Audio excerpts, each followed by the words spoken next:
Bonjour à tous, je suis aujourd'hui en compagnie de Madame Diane Leboutillier, ministre de la Gaspésie et des Îles-de-la-Madeleine et ministre du Revenu national. Vous allez bien, Diane? Ça va très bien, merci. Diane, on va parler de la COVID immédiatement parce qu'on est en fin de pandémie. On espère être en fin de pandémie, en fait. Vous avez été très active là, tout au long, depuis le début de la pandémie, avec vos vidéos sur Internet, vos préventions. C'était quoi votre rôle là, tout au long de la pandémie, autant en tant que député qu'en tant que ministre? Bien, écoutez, d'abord, dans un premier temps, ce que je veux dire aux gens qui nous écoutent, c'est lorsqu'on est arrivé, je suis arrivée avec le masque, donc c'est vraiment important de respecter les règles. Et je peux vous dire qu'en termes de pandémie, nous sommes pas à la fin, nous sommes en plein encore dans la période de pandémie. Moi, ce que ça a amené dans le comté, c'est que j'étais arrivée le 28 février pour une période d'une semaine dans le comté, mais j'ai passé l'hiver dans mon comté en Gaspésie. J'ai passé l'hiver aussi à travailler à partir de mon bureau de Grande-Rivière avec l'équipe qui était en place. On ne pouvait pas recevoir les gens au bureau pour respecter la distanciation, puis c'est toute question de santé aussi, parce que pendant tout l'hiver, au niveau mondial, on apprenait sur le virus et on continue encore d'apprendre sur le virus parce que le virus, il y a des mutations qui se font. Et on l'a vu aussi pour les gens qui suivent les nouvelles en fin de semaine. Quand on est trop de gens dans un endroit fermé, à quel point là, le virus continue de se propager. Donc, ça a été là, le travail qui s'est fait beaucoup par téléphone, beaucoup aussi vivre les nouvelles technologies, de pouvoir, moi j'ai continué de siéger avec mon ministère à l'Agence du revenu. On a des contacts tous les jours, on avait des rencontres du cabinet aussi, les ministres à toutes les semaines. Et puis je viens de terminer justement 2 jours de retraite du cabinet, tous les ministres ensemble. Ça s'est fait là, à partir de mon bureau ici à Grande-Rivière avec des lignes sécurisées. Donc, ça a été le travail pendant l'hiver, ça a été de mettre des programmes en place. Au niveau de l'Agence du revenu, on a vu la prestation canadienne d'urgence, la PCU, on a eu la PCUE au niveau des étudiants. Comme on disait, c'est collaborer aussi avec tous nos collègues pour adapter aussi les mesures qu'on a mises en place parce que c'était des mesures d'urgence. Mais on a vu aussi qu'au fur et à mesure, au niveau de la subvention salariale, quand on l'a mis en place au début, c'était pour une période de 3 mois se terminant le 6 juin, mais ça ne convenait pas au secteur touristique. Chez nous, au début juin, on commence à se préparer là, pour la saison touristique. Donc, on a ramené ça jusqu'à la fin du mois d'août. Fait que ça a été beaucoup de consultations, de travail avec le milieu, de travail avec les gens dans le secteur des pêches. Mais toujours un travail intéressant là, pour le comté, puis je vous dirais pour l'ensemble du Canada aussi. Vous avez parlé justement des pêcheries un peu, du tourisme. La saison de la pêche s'est bien déroulée malgré beaucoup d'inquiétudes.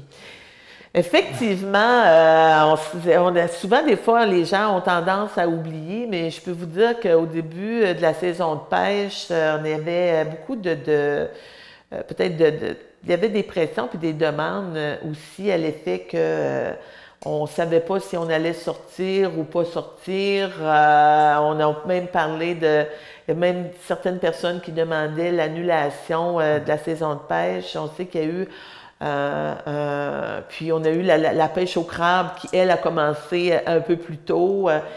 Mais la saison de pêche a été, je vous dirais, extraordinaire, même mieux que celle de l'an dernier. D'ailleurs, même au niveau de la pêche au homard, le 29 mai, il y avait déjà une demande du regroupement des pêcheurs de la Gaspésie pour prolonger la saison de pêche de 2 semaines en juillet. Les marchés, puis les entreprises ont vraiment travaillé fort. Le marché était présent. Autant au niveau de la Chine, de l'Égypte, de la Corée. Donc, on a un produit de qualité. et les gens veulent nos produits. Puis aussi, on se doit, pour moi, c'était important de travailler aussi au niveau du marché local. Parce que on a entendu beaucoup parler de souveraineté alimentaire, le fait de pouvoir se nourrir aussi. Donc, ça a permis aussi au milieu de pouvoir profiter là, de nos bons produits de la mer. Puis aussi, quand on regarde au niveau des usines de transformation, tout le travail qui s'est fait au début avec la santé publique pour faire en sorte que les employés d'usine soient protégés de la COVID, parce qu'il y a eu une inquiétude aussi au départ. Les employés craignaient là, d'attraper la COVID, mais il y a un gros travail qui s'est fait avec tous les industriels pour vraiment s'assurer que la santé puis la sécurité des employés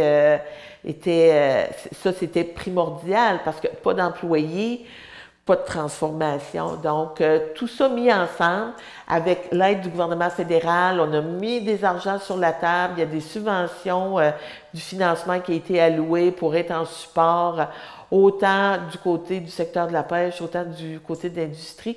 Puis, j'étais très fière de pouvoir dire aussi que la Gaspésie, les îles de la Madeleine, avec le secteur des pêches, on a été comme le premier secteur industriel à reprendre l'activité économique dans le milieu.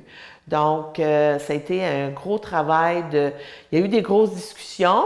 Puis dans les discussions, bien, des fois, on n'a pas toujours le même point de vue, mais je suis vraiment contente que tout se soit bien passé, puis que l'activité là, a repris son cours. C'est un peu la même chose aussi au niveau du tourisme. La saison a été retardée quelque peu ici, surtout dans le coin de Percé.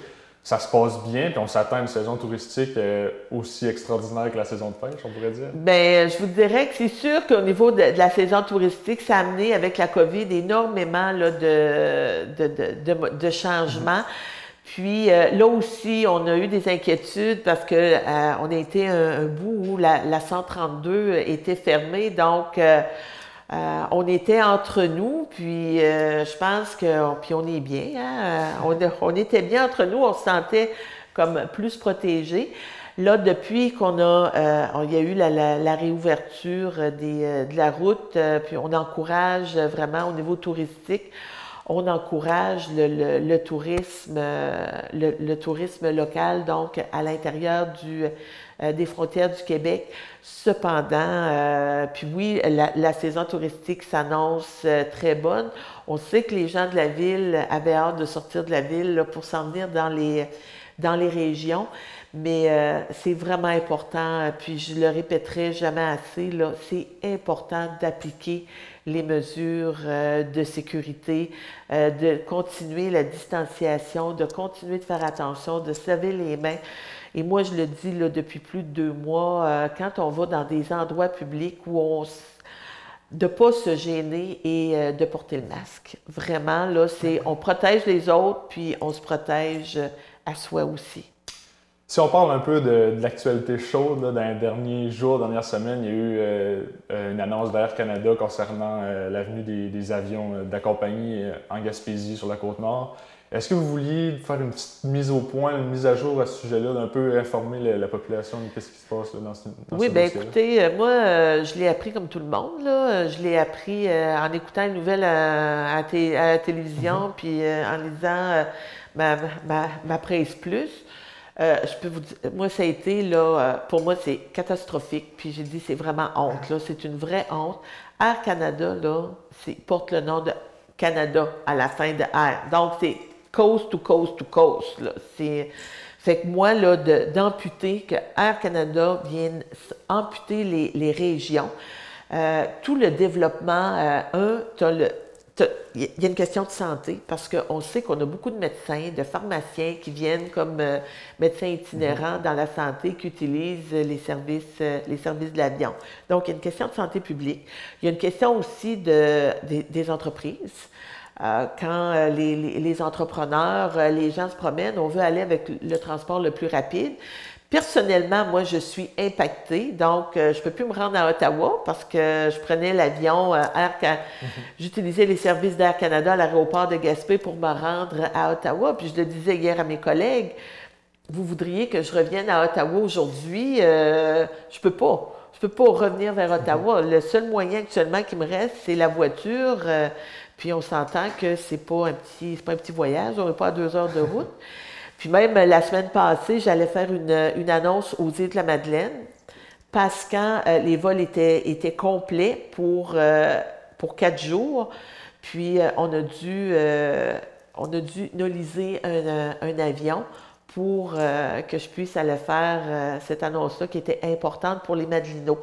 Parce que, puis comme je le disais, c'est pas parce qu'on reste en région qu'on ne doit pas recevoir les services auxquels on a droit. Donc, c'est vraiment une honte à Air Canada. Mais il y a du travail qui se fait. Je peux vous dire que j'ai parlé avec mon collègue, le ministre des Transports, les bureaux du lieutenant du Québec, les députés aussi au niveau, les députés libéraux au niveau du Québec. Puis ça va être un travail qui doit se faire en partenariat, le milieu municipal avec le provincial et le fédéral, que tout le monde mette l'épaule à la roue. Et pour moi, là, oui, c'est les régions du Québec, mais c'est important de pouvoir avoir des liens avec le reste du Canada, puis au niveau mondial aussi, là. C'est important pour moi de pouvoir me rendre dans les maritimes, de pouvoir me rendre dans l'Ouest. Ça fait que tout le milieu rural actuellement au Canada est impacté par des décisions de certains transporteurs. Puis, moi, je me rappelle très bien, Air Canada, on a eu beaucoup de petites entreprises qui ont essayé de s'installer au niveau aérien dans la région. Puis, il y a quelques années passées, on pouvait avoir un billet d'avion pour se rendre à Montréal à 99 $. Ça fait qu'à chaque fois qu'un transporteur voulait s'installer, Air Canada s'organisait pour tuer la compétition, tuer la concurrence. Ça fait qu'on était pris avec un certain monopole. Ça fait que pour moi, ça va être important là, de travailler tout le monde ensemble, mais c'est une vraie honte. Donc, il y aurait d'autres compagnies aériennes qui pourraient s'approprier les vols, peut-être? Bien, effectivement. Puis moi, là, j'ai énormément confiance dans le milieu des affaires. C'est des gens notre milieu des affaires, c'est des gens qui aiment relever des défis, c'est des gens qui innovent. Mais comme je le disais, il y a du travail qui va devoir se faire entre le provincial et le fédéral parce qu'il faut avoir des accès aux aéroports Québec et Montréal pour s'assurer, tu sais, là, tu prends l'avion, mais tu veux pouvoir faire tes correspondances, tu veux que tes bagages te suivent aussi, là, c'est tout ça. Mais comme je le disais, ça fait qu'il y a beaucoup d'enjeux là, qui sont en place actuellement. On a déjà, au niveau de notre gouvernement, on a des discussions là, qui ont lieu actuellement. Les discussions vont se poursuivre pour arriver à avoir la meilleure solution possible. En terminant, il y avait 2 annonces qui ont retenu mon attention cette semaine du gouvernement libéral. D'abord, l'annonce pour des organismes, des investissements pour les organismes de femmes au Bas-Saint-Laurent en Gaspésie, puis il y a un organisme à Escuminac qui a eu de l'aide pour faire marcher leur centre. Oui, on a eu Escuminac qui dessert l'ensemble des organisations de la Gaspésie et des îles de la Madeleine, qui a eu plus de 260 000 $. Et je faisais l'annonce pour ma collègue qui est la ministre Myriam Monsef. Puis notre objectif demeure toujours le même, hein, c'est quand les femmes sont impliquées, quand les femmes participent, c'est de participer à l'économie, puis c'est de continuer là, à prendre la part qui nous revient dans le milieu. Donc, c'est d'encourager puis de pouvoir supporter les femmes. Il y a aussi une bonne nouvelle pour les aînés qui vont recevoir d'autres mesures d'aide en temps de COVID. Oui, ça aussi, ça nous avait été demandé. Puis on l'avait dit le 6 juillet, les aînés n'ont même pas besoin d'aller sur l'ordinateur puis de remplir des demandes. Automatiquement, ça va être déposé, ceux qui ont des comptes dans des institutions financières, l'argent va être déposé dans leur compte. Sinon, les gens vont recevoir par la poste. Fait que là, il y a un petit délai là, peut-être une dizaine de jours au niveau de la poste, mais au niveau des personnes qui reçoivent la sécurité de la vieillesse vont recevoir 300 $ et ceux qui, en plus, reçoivent le supplément du revenu garanti, puis on en a beaucoup dans notre région, là, vont recevoir 200 $ de plus. Donc, ça peut aller jusqu'à 500 $. Puis comme je le disais, on a beaucoup de gens dans notre milieu qui, compte tenu du fait qu'ils travaillaient justement dans le secteur des pêches, qui travaillaient dans la forêt, puis même dans plusieurs entreprises, c'est des gens qui n'avaient pas nécessairement de conditions de travail qu'un employé syndiqué peut avoir. Donc, ils recevaient leur paie, puis n'avaient pas de fonds de pension. Fait qu'on a beaucoup de gens là, qui vont pouvoir bénéficier là, de ce montant-là, du supplément du revenu garanti. Puis comme on le disait, c'est un montant aussi qui est non imposable. Donc, on va recevoir une fois. Fait que je calcule ce qui a été donné au mois d'avril puis ce qui est donné au mois de juillet. Ça fait pas loin là, de 1 000 $ là, qui a été alloué au niveau de nos aînés. Mais c'est des bonnes nouvelles pour nos aînés ici en Gaspésie, nos aînés partout au Canada, finalement. Oui, effectivement. Puis on sait que ça va... eux, ça va leur aider parce que, oui, effectivement, au niveau de la COVID, ça a pu occasionner là, des frais supplémentaires. Puis c'est de l'argent qui va se dépenser dans le milieu. Donc, c'est bon pour les commerçants, c'est bon pour les familles, c'est bon pour les aînés. Fait qu'on continue là, de faire notre travail puis d'aider là, le plus de gens possible.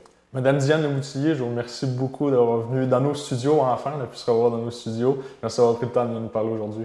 Ça a fait plaisir, puis comme je le dis puis je le répète, respectez les consignes de sécurité. Pas de gêne à porter le masque. Merci beaucoup.